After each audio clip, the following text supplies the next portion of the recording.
नमस्कार दोस्तों, stock market studies में फिर से एक बार आपको बहुत-बहुत स्वागत है। तो आज मैं फिर से आपके सामने कुछ इम्पोर्टेंस कंपनी का अपडेट शेयर करूँगा, क्योंकि बहुत सारे दोस्तों का इस कंपनी के बारे में अ, एक बार इन्फॉर्मेशन चाहिए था। तो इसके लिए मैं इस वीडियो के आपके साथ शेयर कर रहा हूँ। तो वीडियो को लास्ट तक जरूर देखना और अभी तक अपने चैनल को सब्सक्राइब नहीं किया तो जरूर कर लेना। तो सबसे पहले मैं बात करूंगा जिस कंपनी के बारे में, उसका नाम है Prince Pipe and Fittings Limited. देखिए, Prince Pipe and Fittings Limited के बारे में बात करें तो कंपनी बहुत छोटा है। 6,000 करोड़ के आसपास इसका मार्केट कैप है।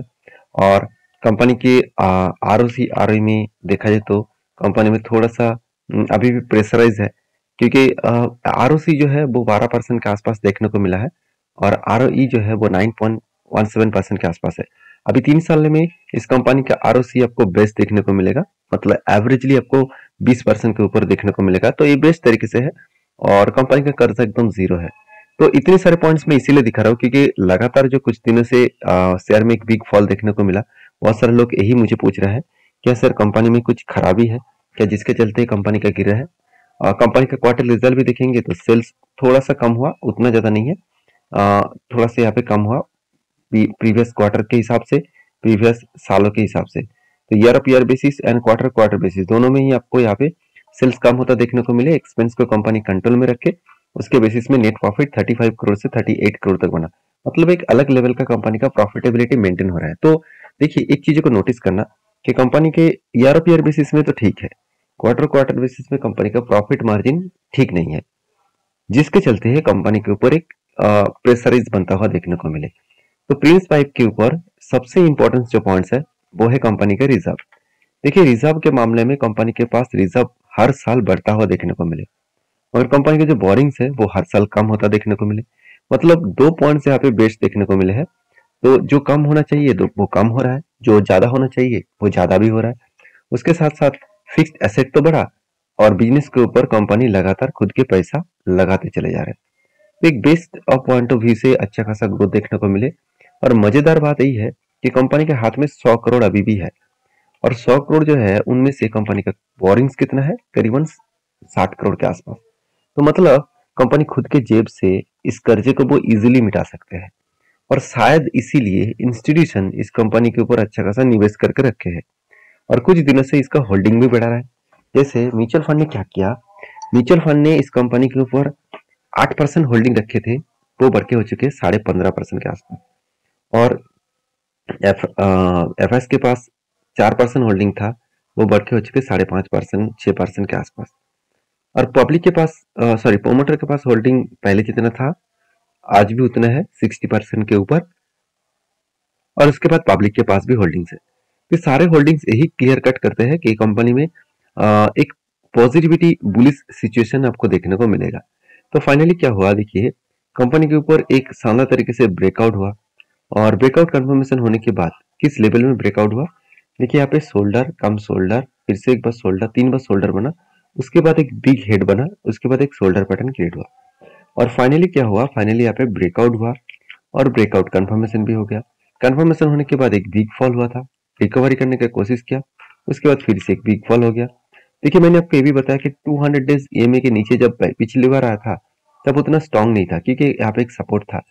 और सेकेंड टाइम जब इस लेवल को ब्रेक डाउन करे तो बड़ा सा फॉल होने का कारण यही था कि कंपनी के ऊपर बड़े से बड़े कैंडल के माध्यम से सेल ऑफ हो रहा था। अभी देखिए, दो तरीके से सिनेरियो बनेगा। पहले यहाँ पे आप एक चीज को नोटिस करना कि यहाँ से एक स्ट्रांगली कंपनी का क्या है, एक सपोर्ट है, वो है 514 रुपीज के आसपास। तो इस लेवल तक अगर आए तो एक सपोर्ट यहाँ पे अचीव करेगा, उसके बाद बाउंस बैक करने का चांसेस है। तो कहने का मतलब है कि थोड़ा सा कभी ना कभी एक जगह पे कंपनी जाकर रुकता है, क्योंकि इतने दिनों के लंबा जर्नी होने के बाद, इतने दिनों के लंबा जर्नी होने के बाद कभी ना कभी तो वो रुकेगा। तो एक ही रेंज के ऊपर कंपनी देखिए काम कर रहा है।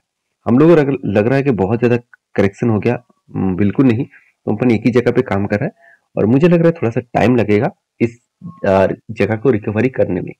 तो बाकी आपकी क्या राय है जरूर कमेंट्स करके बताना। नेक्स्ट जो कंपनी उसका नाम है टाटा स्टील। देखिए, टाटा स्टील के ऊपर मेरा पहले से ही एक ट्रेड कंटिन्यू हो रहा है। वो ट्रेड किस तरीके से लिया मैंने वो सबसे पहले आपको साथ डिस्कशन करूंगा।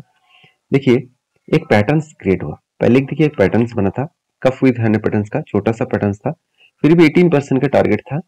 तो धीरे धीरे करके वो टारगेट को अचीव किया, अचीव होने के बाद कंपनी का जो यहाँ पे फिर से सेकेंड टाइम एक पैटर्न बना, वो कुछ इस तरीके से कफ विथ हैंड पैटर्न्स बना। तो कफ विथ हैंड पैटर्न्स बनने के बाद यहाँ पे फाइनली क्या हुआ, यहाँ पे ब्रेकआउट हुआ, और ब्रेकआउट होने के बाद यहाँ पे ब्रेकआउट कंफर्मेशन भी हुआ। उसके बाद देखिए एक ही रेंज के ऊपर कंपनी यहाँ पे ट्रेड कर रहा है। अभी ट्रेड करने के बाद इसका क्या हो रहा है, धीरे धीरे करके वो ऊपर जाने का कोशिश करेगा। तो देखिए अगर ऊपर गए तो कहाँ तक टारगेट बनेगा, करीबन 211 रुपीज के आसपास इसका टारगेट निकल कर आ रहा है। जो टारगेट निकल कर आ रहा है 43% के आसपास। तो मेरे हिसाब से यहाँ पे बेस्ट तरीके से यहाँ पे टारगेट अचीव होने का चांसेस है। बाकी आप इस कंपनी को किस तरीके से देखते हैं जरूर मुझे कमेंट्स करके बताना, क्योंकि कंपनी का जो अभी सिचुएशन है, जिस तरीके से सिचुएशन आपको देखने को मिला, उसके बेसिस में कंपनी का आगे बढ़ने के लिए दम है। तो टाटा स्टील के ऊपर अगर मैं परफॉर्मेंस के बारे में बात करूं तो फाइनली इस बार कंपनी का सेल्स थोड़ा सा कम हुआ पिछले सालों की तुलना से, मगर अच्छी बात यही है कि कंपनी इस बार प्रॉफिट किया, जो पिछले बार बिग लॉसेस था। पिछले बार बिग लॉसेस होने के पीछे कारण भी है, क्योंकि कंपनी का जो बिजनेस है उनमें से सेल्स जितना हुआ था, एक्सपेंस कम होने के बाद भी कंपनी का इंटरेस्ट ज्यादा देना पड़ा और डिप्रिसिएशन भी ज्यादा देना पड़ा। उसके साथ साथ कंपनी बहुत ज्यादा टैक्सेशन पे किया। तो टैक्स बहुत ज्यादा पे करने के कारण कंपनी के ऊपर बिग नेगेटिविटी रिजल्ट देखने को मिला था। इस बार वो रिजल्ट पॉजिटिव में आया, और उसके साथ साथ अगर मैं profit and loss year of year basis दिखा दूं तो देखिए कंपनी के ऊपर लॉसेस इतना ज्यादा दिखने को क्यों मिला है, क्योंकि कंपनी का पिछले जो क्वार्टर्स का जो लॉसेस था, इस लॉसेस को वो काउंटिंग कर रहा है। लास्ट 3 क्वार्टर्स को अगर ऐड करेंगे तो देखिए 500 करोड़ और 500 करोड़, तो कितना बना 1000 करोड़, और लॉसेस कितना है करीबन 6500 करोड़। मतलब कंपनी का 1000 करोड़ का प्रॉफिट हुआ और करीबन 5000 करोड़ का लॉसेस हुआ। तो इसी के कारण के वजह से कंपनी का ईयर ऑफ ईयर बेसिस में अभी लॉसेस दिखा रहा है। देखिए इसमें चिंता करने का कोई जरूरत नहीं, क्योंकि टाटा स्टील कोई छोटा मोटा कंपनी नहीं है, पहली बात। दूसरी बात, टाटा ग्रुप की एक सबसे पुराना कंपनी है। तीसरी बात, इस कंपनी का हमेशा इसी तरीके से वोलेटिलिटी आपको देखने को मिलेगा, क्योंकि ग्लोबली मार्केट में टाटा स्टील एक मेटल सेक्टर के हिसाब से काम कर रहा है, जिसके चलते है कंपनी के ऊपर थोड़ा सा ups and down and volatility देखने को मिलेगा। तो मैं इस कंपनी के ऊपर बुलिश हूँ, क्योंकि कंपनी अच्छा खासा रिटर्न भी दिया और रिटर्न ऑफ इक्विटी भी बहुत शानदार है। और एज ए इन्वेस्टर मैं एक बार आपको यहाँ पे दिखा देता हूँ।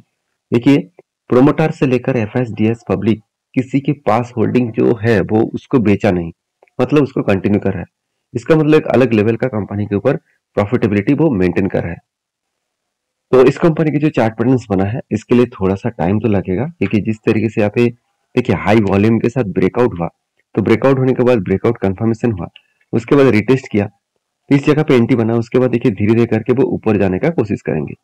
तो मेरे कहने का मतलब है, अगर आप सही तरीके से सही कंपनी के ऊपर निवेश किया है तो उसमें आपको भरोसा होना चाहिए, क्योंकि ये जो टारगेट बना है वो टारगेट कंपनी का लाइफ टाइम हाई को ब्रेक किया है। तो इसका मतलब यहाँ पे थोड़ा सा तो टाइम बिताएगा, थोड़ा सा टाइम बिताने के बाद ब्रेकआउट करेगा तो एक मैसिव जंप देखने को मिलेगा। तो जो टारगेट निकल कर आ रहा है करीबन 40 to 43% के आसपास। बाकी आपके क्या ओपिनियन है इस कंपनी के ऊपर जरूर मुझे कमेंट्स करके बताना। नेक्स्ट जो कंपनी है उसका नाम है कंप्यूटर एज मैनेजमेंट सर्विसेज, इसको हम लोग कैम्प्स नाम से जानते हैं। देखिए कैम्प्स कोई देखा जाए तो छोटा मोटा कंपनी नहीं है। कैम्प्स के बारे में बात करें, कंपनी अभी 14,000 करोड़ के आसपास है। तो कैम्प्स के ऊपर हमें बहुत ज्यादा बुलिश फील इसीलिए करता हूँ, क्योंकि कैम्प्स जो है वो म्यूचुअल फंड ट्रांसफर एजेंसी है। मतलब क्या है, जो म्यूचुअल फंड है इसका, तो उसी के ही काम करते हैं, उसी के ट्रांसफर करने का काम करते हैं। और इस कंपनी के सबसे इंपॉर्टेंट पॉइंट क्या है, इस कंपनी के सबसे इंपॉर्टेंस पॉइंट है कंपनी के जो वैल्यूएशन है वो आपको और ठीक ठाक लेवल में दिखेगा। जैसे कंपनी का पी रेशियो देखेंगे तो एक टाइम कंपनी का वैल्यूएशन कहाँ पे चला गया था 80 रुपीज के आसपास, और आज पी रेशियो कहाँ पे है 45 के आसपास है, और कोविड के टाइम में था 39। मतलब कोविड के जो लेवल था उसी लेवल में कंपनी का पी रेशियो अभी देखने को मिला है। इसमें मतलब एक पॉजिटिविटी देखने को मिला है कि हाँ, यहाँ से अगर रिकवरी करे तो वो हायर लेवल तक जा सकते हैं, जो हायर लेवल बन के आ रहा है करीबन 80 रुपीज के आसपास। तो मेरे कहने का मतलब है कि कंपनी के ऊपर सारे चीजों को देखते हुए एक चीज को नोटिस करना होगा, कंपनी बहुत शानदार तरीके से फ्यूचर में ग्रोथ करने का पोटेंशियल रखते हैं, क्योंकि कंपनी का क्वार्टर रिजल्ट भी अच्छा हुआ है। जैसे आप देखेंगे तो सेल्स 233 करोड़ से 269 करोड़ बना, और एक्सपेंस 130 करोड़ से 146 करोड़ बना, और कंपनी का नेट प्रॉफिट 70 करोड़ से 86 करोड़ बना। मतलब एक अलग लेवल का प्रॉफिटेबिलिटी ग्रोथ यहाँ पे देखने को मिले। बाकी देखिए कंपनी का जो बैलेंस शीट, वहाँ पे कंपनी का रिजर्व हर साल में बढ़ता हुआ देखने को मिले। 10 साल पहले था सिर्फ 190 करोड़ के आसपास, और आज 2023 में 750 करोड़ बन चुके हैं। और बोरिंग्स के बारे में बात करूँ तो एकदम जीरो कर्जा था। आज कितना कर्जा है? 80 करोड़ के आसपास। अभी इस इस कंपनी के ऊपर अगर मैं आदर्श एसेट के बारे में बात करूं और हाथ में जो कैश के बारे में बात करूं तो कैश कितना है? 212 करोड़। मतलब कंपनी जो पैसा लेके रखा है उस पैसे को वो इजीली मिटा सकते हैं। और इस सारे कारण के वजह से मुझे लग रहा है इंस्टीट्यूशन खुद का होल्डिंग को बढ़ा रहा है। म्यूचुअल फंड ने 3% से 11% कर दिया। एफ के पास पहले 28% था, अभी करीबन 47% के ऊपर होल्डिंग देखने को मिला है। तो जब इंस्टीट्यूशन इतने तगड़ा बाइंग कर रहा है तो क्या उसको कंपनी के ऊपर डरना चाहिए? मेरे हिसाब से बिल्कुल नहीं।